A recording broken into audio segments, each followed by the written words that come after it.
lendemain de la chute de Bachar al-Assad en Syrie, la question des réfugiés syriens revient sur le devant de la scène en Europe. Face à une situation extrêmement incertaine sur le sol syrien, à l'heure où les rebelles emmenés par les islamistes du HTS s'installent au pouvoir, la suspension des demandes d'asile est décrétée en Allemagne, au Royaume-Uni, au Danemark, en Suisse, en Autriche, en Suède ou encore en Norvège.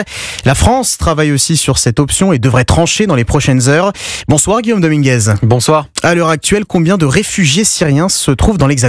Eh bien, depuis 2014, la France a accordé le droit d'asile à plus de 30 000 Syriens, selon les chiffres de l'Office français de protection des réfugiés et apatrides.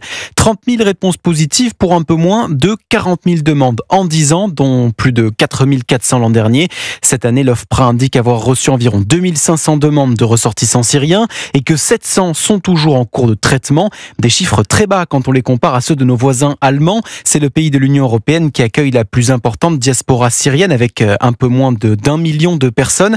Sur la question du renvoi en Syrie des réfugiés accueillis en France, le ministre des Affaires étrangères Jean-Noël Barrot a indiqué ce matin, je cite, que leur retour ne pouvait être envisagé que s'ils pouvaient rentrer dans leur pays en sécurité, une condition qui n'est pas assurée pour le moment, a-t-il estimé. Les explications de Guillaume Dominguez.